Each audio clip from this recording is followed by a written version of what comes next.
Hi, my name is Dan, and this is my story. I was blessed with parents that brought me up in the faith.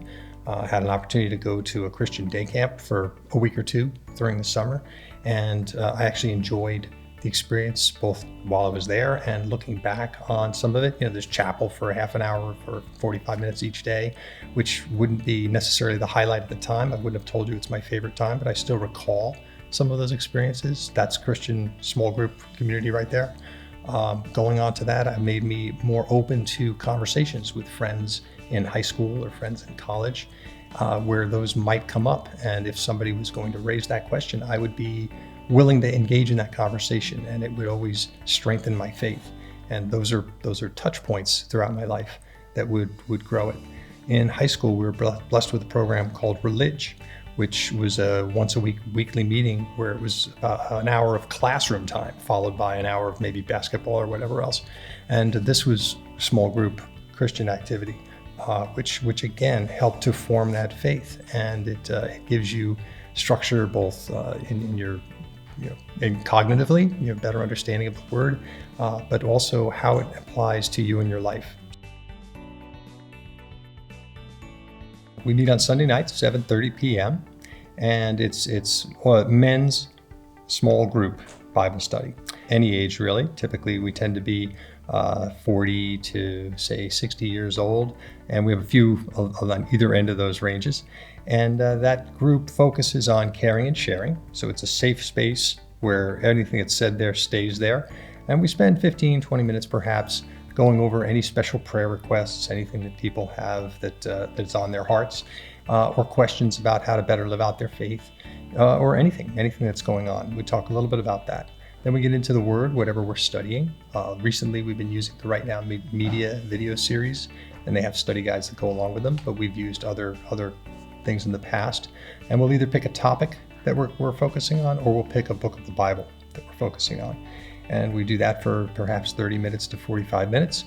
And then we close with any special prayer requests. And that's typically what we do. There are members of our group who definitely have had situations where they say, this session really spoke to me. This was something that I'm experiencing in my life right now, and this has been very, very helpful. And that has happened multiple times throughout the years. Very, very rarely does a year go by where we don't have somebody who has that type of experience. But the growth takes place in various small groups, and more people are participating in small groups than they realize when you think about those individual conversations that you have with a friend, or even someone who's outside the faith who has a question about why do you believe what you believe. That's a small group right there. Wherever two or more are gathered, you have an opportunity to discuss it, and the act of discussing it, the act of articulating why you believe what you believe, calls you to deepen your faith or then question your faith in a good way. You go and then find out a little bit more about why you believe what you believe. Don't feel like you're committed to a full, this is what I have to do forever and ever. That's not true.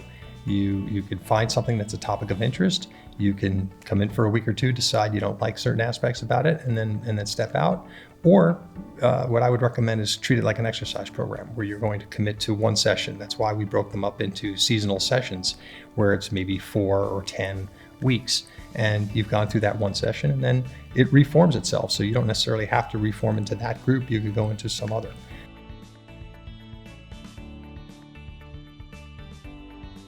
It's a little bit more than pressing play, but not much more. Really, you get the study guide. A lot of it's laid out for you.